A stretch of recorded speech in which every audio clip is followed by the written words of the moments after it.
So I've now been to the Marriott Center in Provo, adding another one to the list of Big 12 arenas that I have been to. I want to do Big 12 arena tier rankings. We're going to rank Big 12 arenas based on a combination of environment, history, and just where it is overall, encompassing all of that. Home court advantage, overall environment and atmosphere, and the history of the arena. That's how I'm ranking this. There's no scientific formula. It's a combination of all of that. Now, here are the arenas that I have been to. I've been to Bramlage Coliseum, obviously, many times. I've been to Allen Fieldhouse. I've been to the Marriott Center at BYU. I've been to Hilton Coliseum in Ames. I've been to Gallagher-Iba in Stillwater. And then I have been to WVU Coliseum and United Supermarkets Arena, just not for a game. I have been inside those two arenas, but not for an actual game. So let's get started. Let's start with the McKale Center. Okay, the McKale Center in Tucson. This, to me, pretty firmly in the A tier.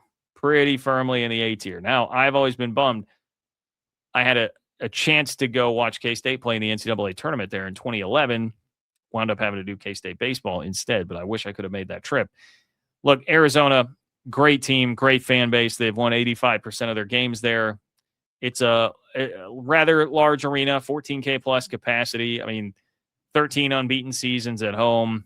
Everything they accomplished there with Lute Olson and have been building on it. I mean, it's been a buzzsaw this year. You know, I mean, they've clubbed some teams there. Ask Oklahoma State how it goes trying to play at the McKale Center. To me, that's one that I really want to get to and one that has to be firmly in the A tier. Next up, let's talk the Coors Event Center. Well, listen, to me, it's the Coors Event Center. All right. It will always be the Coors Event Center. Apparently now it's the CU Event Center and has been that since like 2018. I didn't realize that, but we're going C tier. We're going C tier here for Colorado. And frankly, boy, should I move it to D? I almost want to move it to D. I think I'm going to have to move it to D tier, Colorado fans. I'm sorry. I have some fond memories of the CU Event Center from back in the old days, first time around in the Big 12, but just not a fan base that gets up for basketball. It's about that simple. You know, it's not a particularly nice new fancy arena. It was built in 1979. Just not a lot of great history there for Colorado basketball. I'm going to have to go with the D tier for that one. All right, here's one that I really like, Gallagher-Iba Arena. Good old Gallagher-Iba Arena. It's gonna be a B tier for me. This is a historic arena, 1938 that this thing opened. And it's going to be a common theme here in the B tier. I think there are a lot of B tier arenas in this league where if the team is good, that's a really tough place to play. If the team is having a good year, the fans will fill it. It will be very loud, and it becomes a difficult place to play. I would put that there and combined with a sprinkle of the cool history in Gallagher-Iba, and it's unique. It's unique. You're like right on top of the court. The sight lines are very interesting, especially that old Gallagher-Iba before the expansion and renovation there. But I really have a soft spot in my heart for Gallagher-Iba. All right, let's talk about the Fertitta Center in Houston. Okay. Another one that's a little bit unique because of the size. I'm going to go A tier. Here. It's like 7K. So smaller, more intimate, but seems like a pretty rowdy atmosphere from what I have seen. And they dominate there. I mean, Houston's won 51 of its last 52 home games. This had a $60 million renovation in 2018. The combination of getting the renovation, unique in the size, more intimate atmosphere, which I think is cool, and the fact that they always win there, going to be A tier for me. Schollmaier Arena, TCU. I mean, we're talking like sorry, Frogs, we're talking like a C or a D here. I'll go C. You're welcome for the Rose Bowl logo, by the way. Another one that's on the smaller side, $72 million renovation in 2016. You start looking at since that happened, last 4 years at least, they've been averaging about 5 losses a season there. Just not an overly intimidating atmosphere. I'm going to have to put it in the C tier because of that. Desert Financial Arena. Arizona State, Desert Financial Arena. They just lost there so much lately. I've got to go D, okay? It's just not much of a home court advantage. I say that, I realize in the immediate aftermath of beating Texas Tech there. But lost nine home games there last year and 5 this year. It's just been a lot of losing happening. You can blame that if you want to just blame that on Bobby Hurley and say, hey, John, that's not really totally fair for Desert Financial Arena, which does have a capacity of 14K, by the way, then fine. But right now, my immediate take here, because of how much losing has happened there, it's just that it's not a particularly tough place to play.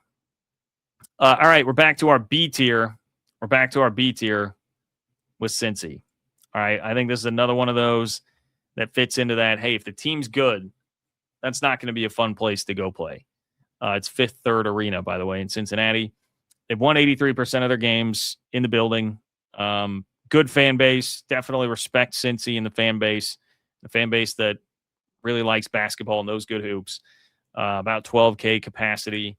I think it's in line with a bunch of other Big 12 arenas. You put a good team in there, that's going to be a place that you're not going to want to go.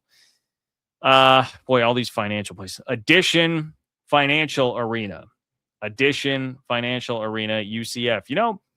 UCF has had some big home wins since joining the Big 12. They've beaten Kansas twice at home, for instance. They've beaten Texas Tech twice. I'm going to go C tier. Opened in 2007, relatively new compared to a lot of these in the league. Seats just under 10K, so another one that's a little more on the intimate side in terms of the capacity.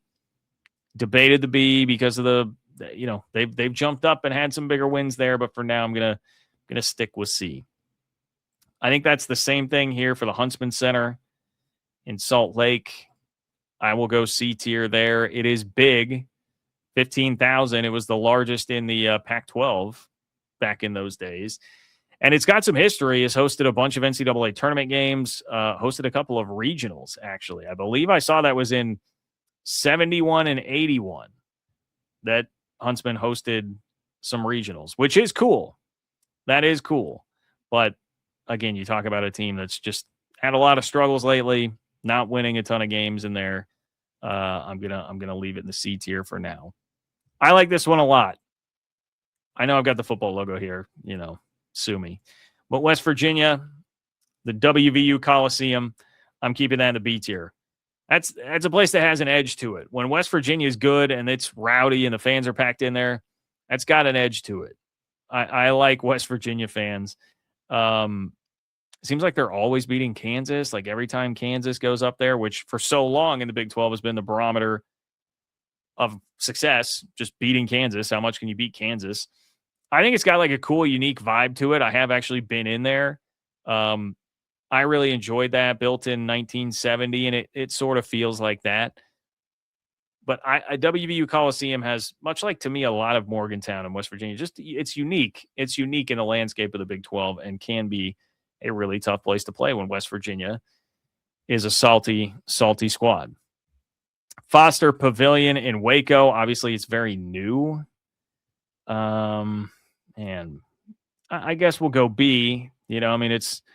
It's got that going for it. Brand spanking new. A lot like McLean, which I guess is over a decade old now. But Baylor's got pretty new facilities in terms of the arenas there. They fixed that dreadful camera angle, right, from early on. So that helps. But since Baylor's been playing in it, the program hasn't quite been at the heights that it was before. Again, in fairness, I have not experienced it, but I'm just going to keep it in the B tier for right now. Would enjoy experiencing it.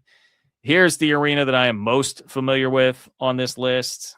That would be Bramlage Coliseum. I think also belongs, I'm just kidding, guys, belongs in the B tier. Once a year, you're guaranteed to get an elite atmosphere in there. That, of course, is when Kansas comes. Most hate-filled arena in the country for at least one night or day of the year. But when K-State has a good team, every Big 12 home game certainly is going to be an excellent atmosphere. It really is. I mean, the Elite Eight season a couple of years ago with Jerome Tang, like there were so many Saturday home games. They played some big ones. They had Florida in the Big 12 SEC Challenge, along with, your Texas Tech, everybody else that came in. Even the year after, the NIT season, a lot of really good home wins and home memories. And just, it's an awesome, rowdy, loud, tough place to play when the team is good. That's kind of been the deal with K-State basketball in the last 15 years. A lot of good seasons, but when they haven't been good, they are bad. And so then you get, Bramlage is very prone to some weak atmospheres if the team's not good. I almost, if you know, I almost, because of the lack of media restrooms, knocked this down to the C tier alone. All right. It's crazy. There's literally 2 one-stall restrooms for everybody on the entire lower level. Bramlage is nothing special in terms of the construction of the arena, outside of the fact that it's an octagon. So it's got that unique, I guess, aspect to it. But a little bit different than what's next on the list. And no discussion here. Straight to the S tier for Allen Fieldhouse. To me, that's the most no-brainer of no-brainers. I've been there 4 or 5 times. It's insane. I am a K-State guy saying this, right? Insane atmosphere. That building has won more games on its own than a lot of coaches in this league have won in their entire careers. That game will just will Kansas to victory over and over and over. There have been some insane, crazy comebacks. Ask TCU how that went earlier this year. Bill Self has lost 22 home games in 23 years at Kansas. He's won 94% of his games there. Obviously, there's the history part of it. It's another one of those older arenas that has been around for a long time. Throw that in there. It's tough to beat. It is tough to beat. As much as, I saw some Iowa State fans talking about this on Twitter the other day. It's as much as you want to hate it, you can't hate it. It's great. And it's the best home environment in the league. Now, how does that compare to Hilton Coliseum, which I think is the second best arena and home atmosphere in the league? But the question here is that enough to put Hilton on the S tier, or is it just going A tier? I'm going to say A tier, just because I think Kansas is, Allen Fieldhouse to me is on such a different level. It deserves its own tier and standing here. I would have Iowa State number 2 on this list and Hilton number 2 on this list right now. They're 48-2 the last 3 years at home. Crazy. They have great fans that fill it even when things aren't going all that well. Iowa State fans, I think, do as good a job as anybody in the conference in both football and basketball of showing up even when the team isn't great, but the team has been great. And so now you're seeing atmospheres like what it was against Houston on Monday night. Insane. So it's very, very close to S tier, my Cyclone fan friends. But just because I feel like Allen Fieldhouse deserves that extra bit of distinction, I'm going to keep it in the A tier. Now, we've got a couple other good ones here. Don't mind the fact that K-State logo's in there twice. I want to make sure I got one. You can actually see United Supermarkets Arena. I'm going to go A tier. Another really good one. Definitely in the top 3 or 4 in the league. The Chris Beard return game is one of the most wild environments I think I have ever seen in my entire life. It was crazy. And Tech, the thing about this is, obviously, the team's good. It's a rabid fan base. It's a fan base that will definitely show up. It's also a fan base with an edge. I talked about West Virginia having an edge. Tech fans, boy. Tech fans have an edge and a half. And so that brings little extra juice, I think, when that place is totally fired up. So United Supermarkets Arena is not a fun place to go play right now. And finally, we come to the Marriott Center, where I was just at. 18,000 people. It's big. Capacity, a couple thousand more than Allen Fieldhouse. I'm going to keep it on the A tier. I'm going to keep the Marriott Center on the A tier. It's big. It had, to me, more of almost like an NBA arena feel like that because of the sheer size of it. And the crowd pops it's loud. It definitely gets very, very loud. Allen Fieldhouse seems to be consistently much more loud. Now, in fairness, I saw a BYU loss against Houston when I was there. When I've been in Allen Fieldhouse, Kansas has not lost, shockingly. So there is maybe a bit of apples to oranges going on there, but didn't quite reach the total peaks of Allen Fieldhouse and definitely was not as consistent as Allen Fieldhouse there. So that's the list. Please do subscribe to the channel, like the video, you guys, and let me know in the comments where I'm off. I'm sure this will make people angry. These always seem to. Let me know where I'm off. I am genuinely open to feedback on this since I've only been to just under half of the arenas that are here. So I will admit that in full upfront. Let me know where I have erred on this list, my friends.